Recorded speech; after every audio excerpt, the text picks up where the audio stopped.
Labą dieną, gerbiami Karžygio žiūrovai ir klausytojai.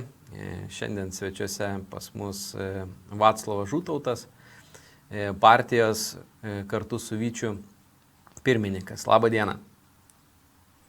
Labą dieną, Justinai. Labą dieną, žiūrovai. Vaclovai, jau senokai mes nereagavom, tiesą sakant, nelabai ir įvykių Lietuvoje buvo, bet dabar paskutinis tas, net nežinau kaip įvardint, akibrokštas, bet kurį pradėjo ponas Tapinas su savo čekiukų viešinimu ir ta jau visa iššaukta reakcija, tiesiog norėjau tai tiesiog aptart. Ir jūsų nuomonė, gal nuo pačios pradžios tada pasižiūrėkim, kaip jums atrodo pats faktas, kad Andrius Tapinas, kuris visą laiką buvo taip jau konservatorių ir liberalų mylėtojas, pradėjo tokią akciją ir jau taip viešinti ir visus jau savo buvusius draugus. Pirmiausiai, tas, kas įvyko Lietuvoje, čia paskutiniu metu, šitie visi įvykiai, ta visa užvirta košė, tai jokios tokios staigmenos nesukėlė, nes tai buvo galima to tikėtis ir tą mes jau spėliojom ir prognozavom kažkur tai padirbus naujai vyriausybei Seime ir naujajam Seimui apie metus laiko, kai pamatėm jų užmojus, žinojom jų pažadus ir pamatėm, ką jie daro, kaip daro. Tai jokios staigmenos nebuvo, kad šita vyriausybė, reiškia, padirbus kokius ten pusę kadencijos, gal tai kaip dabar 3 metus pradirbusi, kad jinai visiems trauksis, nes dirbant tokiais metodais ir dirbant aš gal pavadinčiau, juodus darbus dirba, kas liečia Lietuvą ir kas liečia Lietuvos žmonės, tai taip negali ilgai tęsis ir visi žino, kad bet ką darant ateina tas momentas, kai reikės atsiskaityti, kai reikės prisimti atsakomybę. Man tai daugiau staigmena buvo, kas liečia čia Tapino išėjimas į areną. Nes aš kažkaip visą laiką laikiau, kad Tapinas yra tokio stambesnio kalibro konservatorių, liberalų ginklas, kuris, reiškia, tokiais, jiems sunkių momentų gali būti panaudotas. O taip tai jie turi kitų galimybių, yra tų įvairių struktūrų pristeigta, visokių tų maršistų, visokių tų mitinguotojų yra pilna, kad tenai ištransliuoti tai, ką reikia valdžiai, kažkur nuleisti garą visuomeniai. Tai tas dalykas man buvo staigmena, kad vis tik Tapinas imasi tokio, reiškia, darbo. Didžiausias, reiškia, gynėjas, didžiausias garbintojas konservatorių liberalų, staiga sudaromas toks vaizdas, kad girdi Tapinas padarė Lietuvoje tvarką. Vieną kartą, reiškia, baigėsi tas bardakas, baigėsi tos vagystės savivaldybėse ir Tapinas ir iškėlė tą problemą. Ir jeigu ne Tapinas, tai čia ir toliau būtų visi vogė, visi tas savaržėlės vogė, suprantate, ten kur apylės ir panašiai. Tai Tapinas, čia viskas tas scenarius yra senai parašytas, senai sugalvotas buvo, kaip daryti. Ir kartu ir Tapino autoritetas pakeliamas. Ir kadangi situacija susidarė Lietuvoje sudėtinga, vis tik tai matom mūsų ekonomikoje, kas darosi, matom, kur verslas eina, kad su kiekviena diena gyvenimas blogėja. Ir pirmas ketvirtis ką parodė, kad Europoje, Lietuvoje ekonomikos, reiškia, tempai, tas griuvimas ekonomikos yra pats ženkliausias visoje Europos Sąjungoje. Ir kuo toliau ta situacija, to blogės ir ateinantis metai bus labai labai sudėtingi, kas liečia ekonomiką. Ir vyriausybė žino, kas jos laukia šitokiai situacijai. Tai laikas yra, kad reikia sugalvoti priežastį, kaip pasitraukti.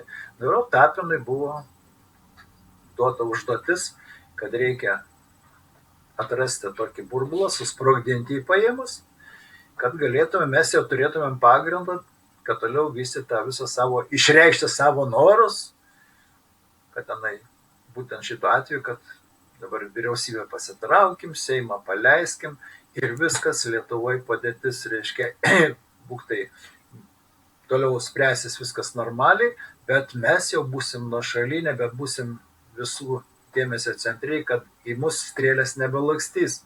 Bet kad iš kitos pusės, kai pagalvoji, tai Tapinas nieko naujo neatkasė, nieko nepadarė. 30 metų visi tie procesai vyksta Lietuvoje, vyksta savivaldybėse, vyksta Seime. Ir žmonės juk turi matminti, ir visi žinom, kad ar tiek rajoniniai spaudo, ar žiniasklaidoje, ir socialiniuose tinkluose. Tik visą laiką yra išmetama, ten įvyko tas ir tas, ten pinigai grobstami, Seime grobstami, savivaldybėje grobstami, kuras pilamas, sesijų nelanko, reiškia posėdžių nelanko tarybų nariai, bet pinigus pasiima. Tai čia nieko naujo, čia nieko nereikėjo tikrinti, tik reikėjo tą dalyką paviešinti, nes viešindavo vietinė žiniasklaida, viešindavo, žurnalistai viešindavo, tie patys tarybų nariai viešindavo, tos dalykus keldavo, bet viskas tuo ir užsibaigdavo. Ir dabar staiga žvaigždė Tapinas padarė tvarką, savo globotinius, savo konservatorius ir liberalus, staigiai, reiškia, jiem iškasė duobę ir pripylė pilną žarijų. Imkit ir įkriskit. Tai mano tokia nuomonė. Bet dabar, žiūrėkit, turim tokią situaciją, kada visai rimtai, kas galėjo pagalvoti, kad tiesiog reikėjo nesureaguoti arba sureaguoti pagal tam tikras tvarkas, ir būtų tas klausimas kaip visą laiką užčiauptas. Bet, tas gaunasi kaip ir užsakymas, nes matom, kad sureaguota stipriai, atsistatydino ten ir prezidento patarėjas, ir dabar raginami ir ministrai atstatydinti, ir vis tiek klausimų nenorima spręsti. Ir girdimo dabar, kaip jau ir paskutinius porą metų, vis ta tema grįžta prie priešlaikinių rinkimų, nes kaip ir maršistai, kaip ir jūs minėjot, kad jie prasidėjo visi lozungai, ten parašų rinkimai, nuo nešimai į Seimą ir taip toliau, paskui matėm, kad visą laiką buvo tas pats. Priešlaikiniai rinkimai, vis priešlaikiniai. Ir matom, kad kažkaip tai bereikalaudami tų priešlaikinių rinkimų, ir patys tie maršistai važiavo, sugriuvo ir praktiškai jų ir nebeliko tokios kaip jėgos ir nelabai aišku, kas tenais ir toliau vyksta su jais. Ir dabar matydami, kad iš tikrųjų nėra kam nuverst ir jau padaryti to perversmo, tai jie užsako patys tą savo Tapiną, kad jisai suorganizuotų. Ir matom, kad į tai įsivelia ir prezidentūra. Prezidentas, jisai sako, taip, aš matau irgi galimybę, kad reikėtų perkrauti.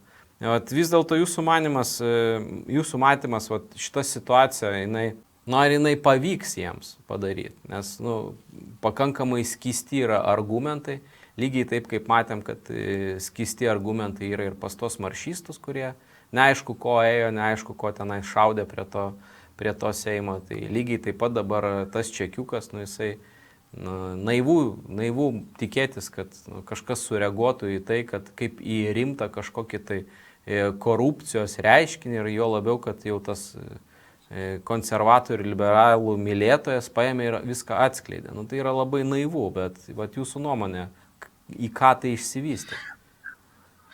Mano nuomonė, tai jau čia ir yra, ką tai parodo, kad buvo mestas, reiškia, Tapinas, toks scenarius numatytas, tai rodo, kad vis tik tai šiandien mūsų valdžia ir valstybės reiškia, valstybės ta vykdoma politika priejo liepto galo ir tai mato, jie geriau mato, nes jie tos darbus organizuoja, tą veiklą organizuoja, jie mato, kad mes iš tokių valdymų prieėm liepto galo ir tas liepto galas visai arti ir jeigu tu nespėsi nuo to liepto pasitraukti, tai gali įkrist paėmęs.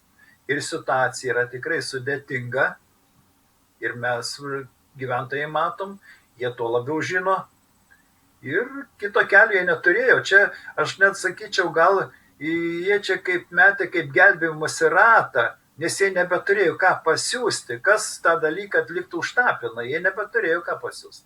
Tai o čia jų paskutinis gelbėjimosi ratas buvo, kur bet kokią kainą reikia sukelti tą sąmyšį tokį, kad būtų proga, labai gera proga visiems pasitraukti ir tada tegu ateina kiti, darykim priešlaikinius rinkimus, tegu ateina kiti čia ir būktai viskas įsispręs. Bet pati problema tai niekur nedings. Aš tai galvoju, kad viskas įvyko dėl to, kad kito kelio jie nebemato. Jie neturi ką daryti. Jie praktiškai kokius jie turėjo planus, ten, kur buvo didžiuliai pinigai, kur buvo galimybės, tos pinigus, reiškia, panaudoti, ten, kur jie norėjo, jie tą dalyką padarė ir jie tai rodo, ką tai rodo, kad net nesugebėjo dar viską įsisavinti, visų tų lėšų pasiimti, nespėjo. Liko didžiulės lėšos dar iš ES neįsisavintos. O dėl ko jos neįsisavintos? Dėl to, kad kai prasideda, reiškia, lėšų įsisavinimas, tai yra atrenkami, kam duosim, kam neduosim. O duodama kam duodama tam, kuris yra arčiau tavęs, ir saviškiam duodama, kitų neprisileidžiama. Ir net nesugebėjo, reiškia, tiek tai vyriausybei trūko kompetencijos, kad net nesugebėjo pasiskaičiuoti 4 metam, kad, reiškia, tų lėšų su savo tais verslininkais kabutėse, kad jie neįsisavins ir liks lėšos neįsisavins, tai galėjo duoti Lietuvos verslui. Tegu dirba, tegu įsisavinę, tegu tos lėšos būna panaudotas Lietuvos ekonomikos gerinimo, bet jie net ir šito nesugebėjo, reiškia, paskaičiuoti, arba kitas dalykas, jie paprasčiausiai atsakomybės nejaučia. Jų visa ta veikla rodo, kad jiem Lietuva visiškai nerūpi. Jiem Lietuva žmonės visiškai nerūpi, jiems svarbu pagyventi, tą laikotarpį ten 4 metai, kaip ta Šimonytė kad sakė, po 4 metų galėsit rinktis, ką norėsit, o mes dabar dirbom tą, ką mums reikia. Tai visas tas dalykas rodo, kad jie dėl savo kompetencijos stokos, dėl savo nesugebėjimo vadovauti valstybei, gavosi dabar tokia situacija, kad reikėjo griebtis šiaudo paskutinio ir viskas, bet kas toliau bus, tai akivaizdžiai matosi. Pačioj pradžioj, pirmom dienom pažiūrėkim, kas buvo. Reiškia, Šimonytė reikalauja, kad čia Seimas atsistatydintų Seimas, jinai pasitrauks, palauks dar tenai NATO viršūnių susitikimo, po to vyriausybė traukėsi ir viskas. Ir darykit, ką norit, vienu žodžiu, paliekam tą Lietuvos tą visą problemų sprendimą likimo valiai, mes pasitraukiam, kadangi laikai ateina sunkus, sudėtingi laikai, reiškia, skolų gražinimai, pinigai neįsisavinti, reiškia, viskas sužlugdyta, paliekam kitiem, tegu jie daro, ką jie nori, o mes pasitraukiam gražiai iš šono. Ir viskas. Bet šito dabar, kai matome patys, kad pas juos pačius dabar gali sukelti net pas juos krizę pačiai partijai, pas konservatorius, nes tenai sutarimo bendro nebėra.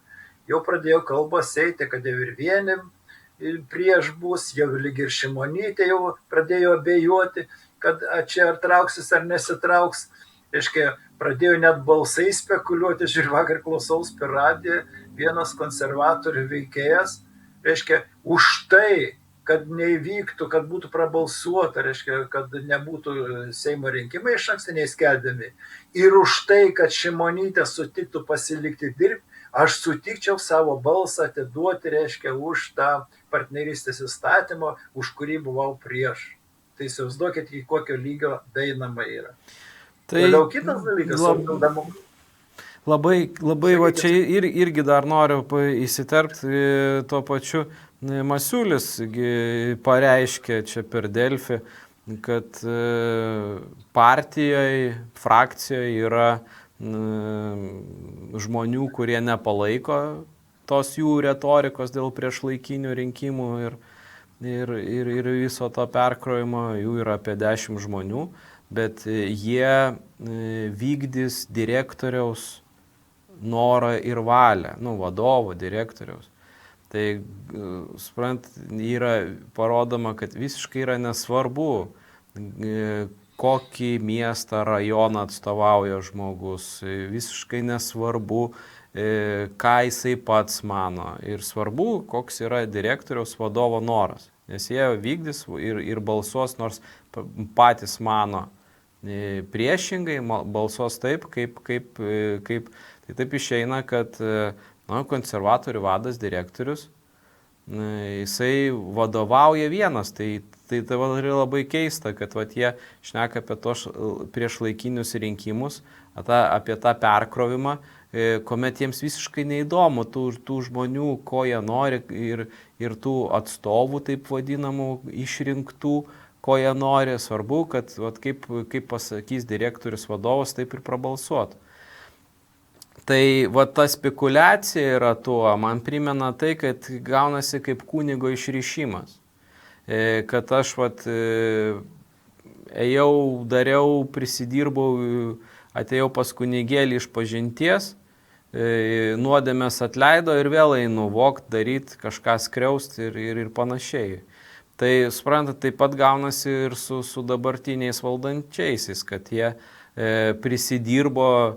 Irgi vakar per Delfio televiziją Saudargas kalbėjo, kad reikėtų atiduoti pasitikėjimo mandatą atgal žmonėms, kad jie vėl iš naujo jį duotų. Nusinulint, taip sakant. Ko mes prisidirbom, tai mes jau dabar atsistatydinam, arba pasileidžiam, arba skelbiam priešlaikinius rinkimus. O jau tauta vėl nuspręs. O tauta kaip nuspręs, kai rinktis nėra daugiau iš ko, nes tie patys 30 metų tik taip vadinamos organizuotos grupės partijom. Jie 30 metų keičiasi tik pavadinimai, o veikla lieka ta pati, kaip negaliu sakyti nusikalstamos organizuotos grupės, nes ar nusikalstamas ar nenusikalstamas nusprendžia teisėjas. O teisėjas yra skiriamas per valdomas specialiasias tarnybas, per prezidentūras ir panašiai, tie, kurie reikia. Tai gaunasi užburtas ratas ir žmonės pasirinkimo išrinkitų, kaip ir iš vis neturi.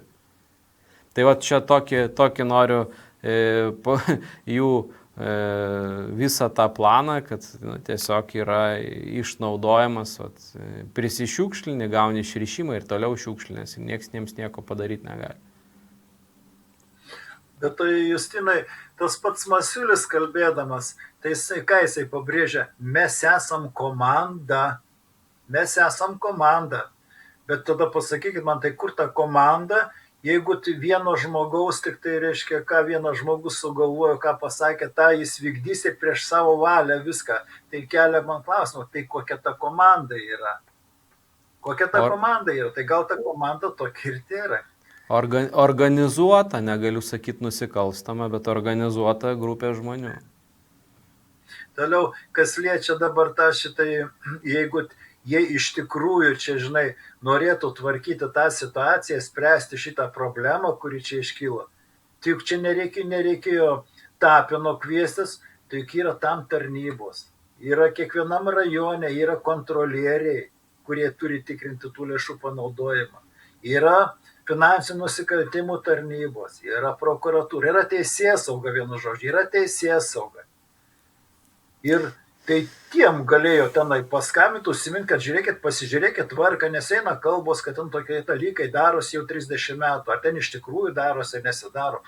Bet visai žurnalistui tas dalykas pavedamas ir turi tą dalyką ištvirti. Tai rodo, kad tikslas yra nespręsti problemą, nepanaikinti tą problemą, rasti sprendimus, bet kad pasinaudoti tos problemos iškelimu, padaryti kažkokius tai kitus darbus.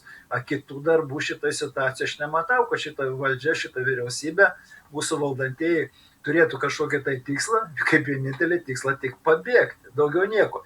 Kitas dalykas, o toliau, išankstiniai rinkimai. Kas ateina į rinkimus? Į rinkimus ateina socialdemokratai ir vardan Lietuvos, reiškia. Tai yra kas yra? Tai yra tie patys, kaip tu sakai. O Skvernelis tai iš visai yra, net juk be konservatorių pagalbos jis nebūtų net partijos įsteigęs, trūko žmonių, atskiri skyriai perėjo į dideliais kiekiais, su visais žmonėm perėjo dėl to, kad būtų skaičius, kad galėtų daryti tą steigiamą įsivažiavimą. Juk Skvernelis, prisiminkim, su kuo Skvernelis dirbo, kai jis buvo ministras pirmininkas.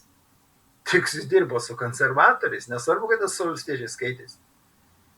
Kitas dalykas, Skvernelis žinom kaip patį energingiausią ir tokį aršiausią palaikytoją, tai čia, kad Sorošas pas mus bus, čia Sorošas, reiškia, visi tie tos idėjos bus čia ir mes džiaugiamės, kad greičiau čia Lietuvoje visas tas dalykas atsirastų, žinai, ir jis buvo garantavo, pas mus bent susitikime su žmonėm, viešai garantavo, kad Lietuvoje taip ir bus.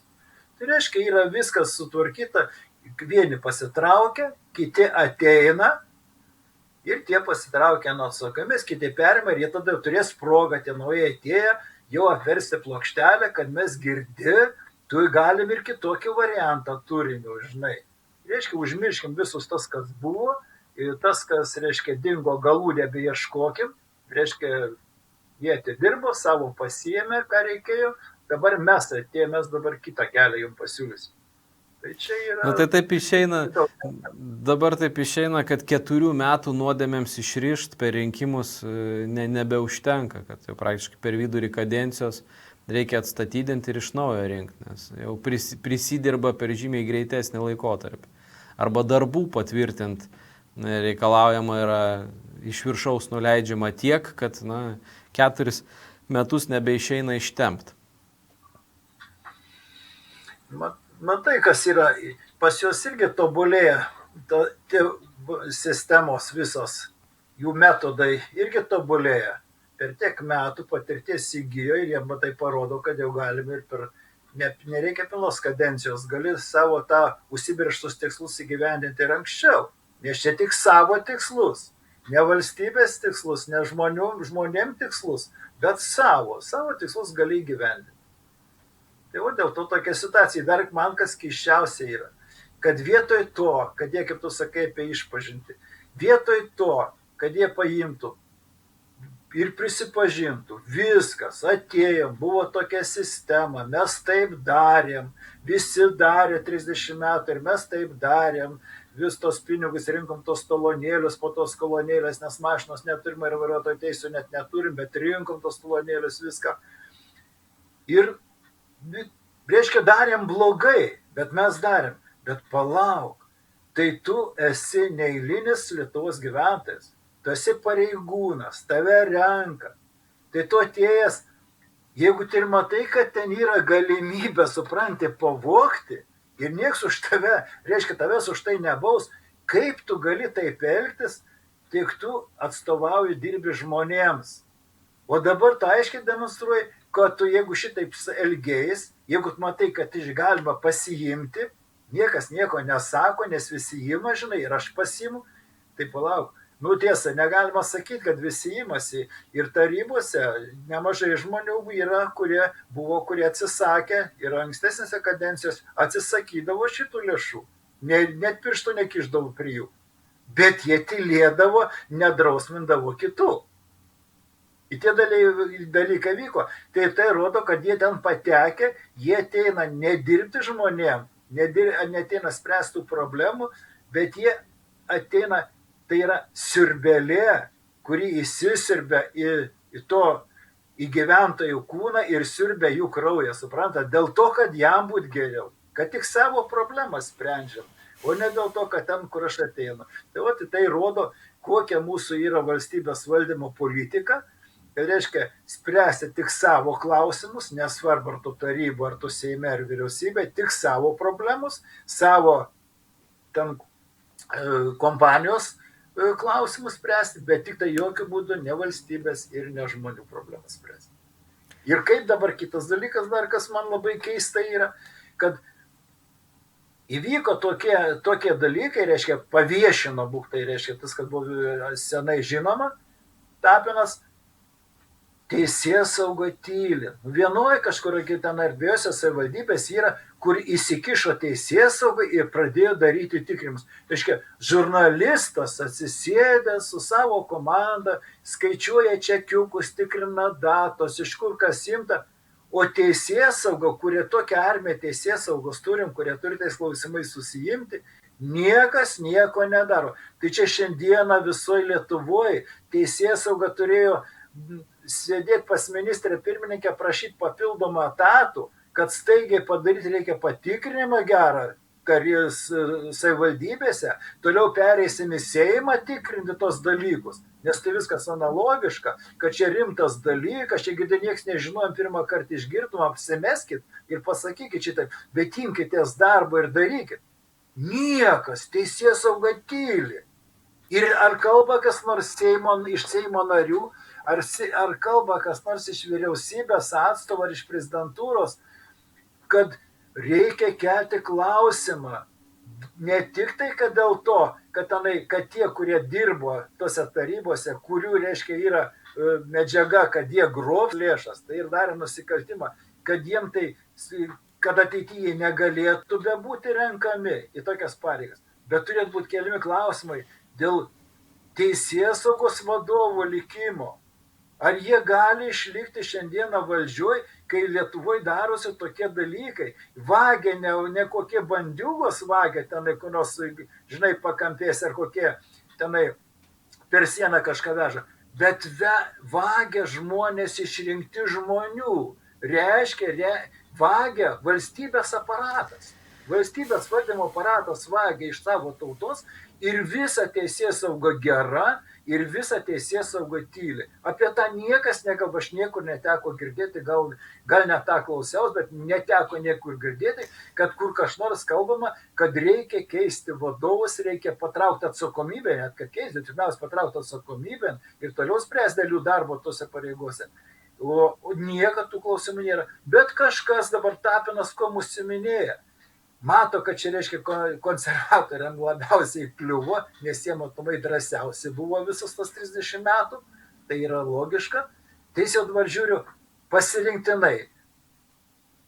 Ir aš gal net paaiškinu, dėl ko teisėsauga neprieina prie tų kvitukų.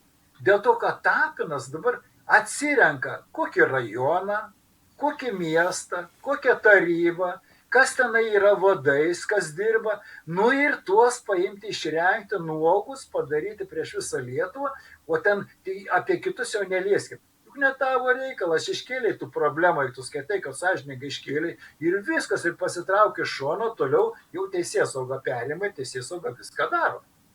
Bet nereiškia net ir... Netoks tikslas. Tai vat užtat, tai vat aš noriu pasakyti, kad ir vėl tai rodo, tiek pati pradžia, reiškia, Tapino tas toks, reiškia, Tapinui suteikta tokia teisė, reiškia, išgarsėti ir savo autoritetą pakelti.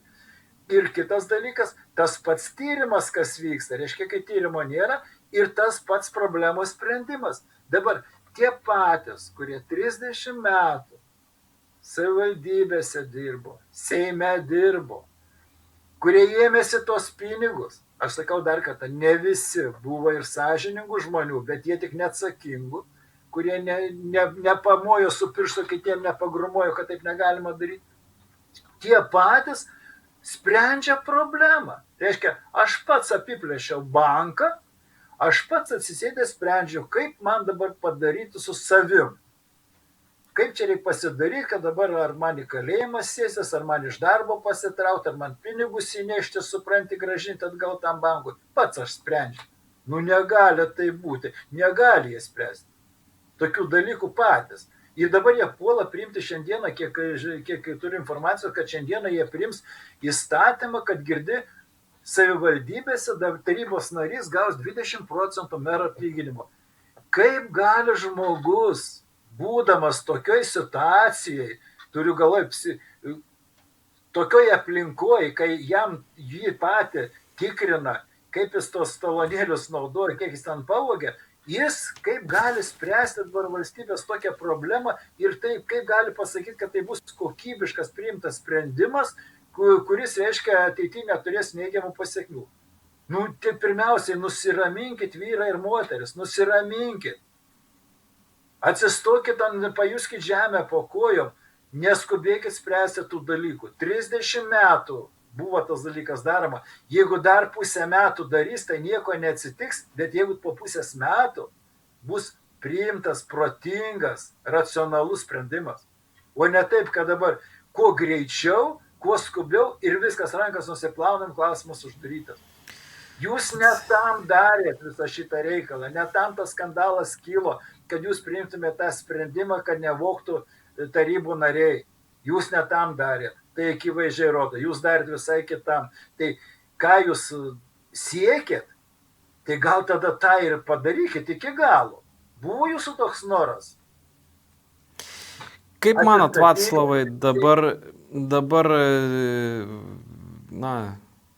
labai žada valdantieji konservatoriai vis tiek rinkti parašus dėl Seimo savęs atsistatydimo, jiems reikia surinkti 85 parašus, ar tas dalykas įvyks.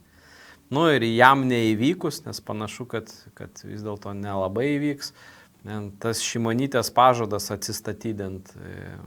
Kaip vat jūsų matymas šitos visos situacijos? Ar bandys užglaisti dabar su tuo naujai priimtų įstatymu ir mato, kad jau čia rezonansas nesigauna toks, koks, nes visa Lietuva juokiasi iš to. Tai dabar nepavykus sklandžiai pasitraukti čia su tokiom emocijom, kokių tikėjusi. Vat viso šitos situacijos, kaip jūs matot? Aš tai galvoju šitaip, kadangi jie akivaizdžiai pamatė, kad jie eilinį kartą vėl prasišovė, kad jiems šitą intrigą sukelti, kokios jie norėjo, nepavyko. Ir dar pamatė, kad yra Lietuvoje žmonių, kurie masto, kurie supranta ir ką jie daro, kuo jie siekia. Ir jie kai tai pamatė, kad jiems neįvyko, nes jie norėjo labai gražiai čia staigiai, labai greitai. Tas burbulas čia visus staigiai kratom, ką su jais likimais daryti, ką toliau spręsti su jais. Mes čia pasitraukiam ir viskas tas dalykas įvyksta ir taip visuomenė ir palieka, kad įvyko ir jie paėmė pasitraukę, kadangi tokie dalykai. Kadangi tas nesigavosi, viskas išaiškėjo, kad tai buvo jų pačių čia reaksta priemonė, jų pačių visi planai buvo ir kad jie savo tų užgaidų tikrai nepasiekė, aš galvoju, gal aš klystu, bet aš taip galvoju. Ir tie dalykai dabar taip ir atsistos, bus dėl tų Seimo rinkimų, tos parašus, jie aišku, jeigu tai reikėtų surinkti, bet jie tikrai nesurinks, čia esu garantuotas, kad nesurinks parašų, kad Seimas turėtų atsistatydinti. Jeigu ten bus, tai daugiau ten nuomonės bus tokios, tai davai tada vyriausybė, tegu ten savo pasitvarko reikalus, tegu tos ministrus ir kažką. Šimonytė situacija, tenai ir man jos gaila, nes jinai atsiskleidė, jau visų grožį atsiskleidė. Visų grožį, jau jinai per tos metus demonstravo save, visokiais būdais demonstravo tai, ko neturėtų valstybės vienas iš vadovų taip elgtis. Bet jau dabartiniai situacijai, čia tiek bėgsiu, tiek lėksiu, čia žinai viską, čia jau nuo manęs viskas priklauso. Nu dabar yra situacija, nežinau, jei pasilikti dabar ir dirbti toliau, tai jinai tada iki kadencijos pabaigos jinai nebegali be įsižiūrėti ir ką nors be pasakyti. Taip kaip jinai iki šiol atsišaudydavo prieš visus, kas ten ką nors paklausė ar pasako, ar ten prieš Seimo narį, ar prieš kokį ten žurnalistą, ar taip prieš kokį ten pareigūną, kokį pasakymą. Tai dabar jinai jau turėtų tylėti, kaip vandens į burną prisijėmusi. O kitas dalykas, jei pasitraukti, tai aš tai galvočiau, kad jos pasitraukimas nieko situacijos nepakeis. Nieko nepakeis. Pasitrauks jinai, bus pastatytas kitas. O kas tas kitas vėl situacija per daug Seime visai aiškiai yra, nes neturi nieko, jie neįsileido ir ten nėra daugiau, ką jie norės, tą ir pastatys. Svarbiausia, man tik tai keistai, kad ir prezidentūra, ir Seimas, ir vyriausybė kažkodėl šitoje situacijoje toks, nežinau, kaip tavo atrodo, man tai atrodo, kad kažkoks tai jų toks sutarimas atsirado. Lyg tai susivienimas kažkoks gavosi, ar kaip, ar aš klystu? Nu, aš tai priešingai matyčiau, kad čia buvo, nežinau, niekas šiaip savo Seime nevyksta, tas cirkas žmonėms, greičiausiai imitacija, bet ir Gentvilo su Landsbergiu konfliktas, ir jau jeigu taip imti ir tiesiai žiūrėti, tai ir frakcijos kilimas. Vis tiek žmonės tų klausimų užduoda, bet pas konservatorius taip yra priimta, kad jie ten, kaip ten jis sakė, vado įsakymą gauna, bėga ir vykdo. Tai buvo 30 metų, nieks nesikeičia ir dabar. Tik tiek, kad, vis dėlto mano nuomonė, kad mes turi tą valstybę visiškai nugriūti į dugną. Nežinau, čia ateinant į recesiją, gal žmonės biškį atvėsins. Nes kol visiems užteko pinigų, kol ten visi keliavo, užsiminėjo savais klausimais, kas kam liko dar iš trupinių, iš ko gyventi, kažkaip galas su galu dūrė ir nelabai žiūrėjo. Tai aš manau, kad kai ateis vėl ta rimta recesija, dabar jinai panašu, kad bus žymiai rimtesnė negu 9 metais. Net gal kelis kartus, tai tada žmonės, kada išvoktoj šaly, išsivažinėjusiai, pamatys, kad nelabai yra kaip galas su galu sudur. Tada pradės reikalauti gal rimtesnės atsakomybės. Ir savo vaikams. Kaip ten yra ir kažkoks tai išsireiškimas, kad kuo blogiau, tuo geriau. Tai čia daugiau nieko, mano supratimas, kad kuo greičiau pasiekti tą dugną, kad žmonės galų gale atsipeikėtų ir suprastų, kad reikia kažkaip tai kartu susiburti ir jau pradėti statyti iš naujo valstybę, nes apie tai, kad kažką galima su dabartiniais padaryti, tai man jau senai tos neliko vilties, bet dabar, kad ir dar visa visuomenė su to sutiktų ir pradėtų kažką veikti. Bet kodėl visuomenė šitai taip, atrodo, pati negali kažką tai tobulesnę sugalvoti? Kodėl mes būtinai turime taip, buvo maras, karas, badas. Tai dabar kas reiškia, epidemija buvo, karas vyksta, tai būtinai dar turim ir badą pragyventi. Aš badą tokia biškį platesnė prasme. Tai argi mes tos ciklus jau turim taip būtinai juos išgyventi, kito kelio nėra, kad nors kažkiek sušvelninti juos. O tas dalykas gali būti, tik tai viskas priklauso nuo žmonių. Reiškia, žmonės, kaip tu sakai, gerai gyvena visi. Reiškia, problemų jokių neturim, kad reikėtų susimastyti, bet tik tai nepagalvojam, kad jeigu mes artėjam prie bedugnės krašto, tai ar nuo to kalno nusileisti švelniau galėtume, ar mes turim kristi būtinai stačiu kampu. O šitas dalykas. Panašu tai, kad kitaip žmonės negirdi. Kol nėra tos bėdos, tai kiekvienas yra užsiėmęs savo rūpesčiais, savo klausimais ir bendra ateitis ir viskas nelabai kam domi. O žiniasklaida prie to prisideda, kultūra visa vartojimo, tai yra pakankamai brangiai išlaikoma. Tas pats Tapinas yra pavyzdys, kad yra suformuojama tokia nuomonė, kad viskas yra čia gerai ir žmonės jie ir nelabai laiko turi, o plus gauna patvirtinimus iš žiniasklaidos, kad viskas yra gerai, puiku, ir gerai, puiku. Tas gerai puiku baigėsi tada, kada atsitrenkia į sieną, kada praeina maras, kada praeina karas, kada ateina badas ir ta žiniasklaida, jinai tau skrandžio neužkiš, tu turi kažkaip tai iš kažko pavalgyti. Tai vėl eilinį kartą, kai šaldytuvas laimės prieš televizorių, nu, tai tada žmonės pradės galvoti, o ką jau čia dabar daryti. Nu, tai bet kokiu atveju mes vis tiek tą tašką turėsim pasiekti. Būtų gerai, kaip sakant, ne kalno apačioj, bet, matyt, kitaip nebus. Tai mano toks matymas. Taip, matomai, kad mes patys nepajėgus pasirinkti savo kelią. Tik tai, kaip mums leidžia, reiškia, leis kristi nuo atskardžio, krisim, lieps nuridėti pakalnę, rėdėsim paėmę, o kad patys kažką tai ieškoti įsikibimo kažkokios tai taško, berėdinti tą pakalnę. Nu tai visienik, čia mes patys turėtumėm tą dalyką daryti. Niekas už mus nepaieškos, kur mums kiptis ir ką daryti. Tik tai patys galim. Nu, čia, žinot, Vaclavai, krentant nuo kalno, į pakalnę, įsikipt kažkurioje tai vietoje yra be galo sunku, turi ir inerciją sustabdyti ir išsilaikyti, ir gali ir rankas kojas išsisukti, tai jau šiuo atveju jau nedaug to kalno liko, tai čia jau gal dar rėdėti ir jau tada keltis ir eiti. Tai aš palinkėčiau žmonėms, kol ridenamės žemyn, tai apsižvalgy dar su kuo kartu čia kažką galim nuveikti, jau kai nusiridensim, tai jau tada keltis ir eiti.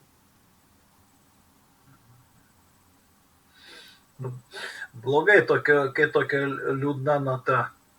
Ne, tai kaip kartas neliūdna, nes jau praktiškai nuo kalno visai smagu, jeigu dar su kokiom rogutėm, tai nėra taip iš tikrųjų prastai, bus sunkiau, kada... Jo, nes kol kas dar, kol vasara, kol visi turi kažkokių pinigėlių, kol kažkokios kelionės, tai dar tas kalnas kaip ir visai smagu nuo jo rėdėti. Kada jau ateis ruduo žiema, kada tas biškis sunkmetis, tada bus biškis sunkiau, o kol kas yra viskas gerai. Tai Justinai, tu teisingai pastebėjai, kad nuo kalno galima nusileisti įvairiai. Vieni gali leistis nuo kalno su raugutėm, kiti ten su kokiu balionu, bet yra ir tokių, ir didžioji dalis, kurie gavos rėdėti per tos akmenis be jokių raugučių, be nieko. Plikų užpakalio, nepridengtų.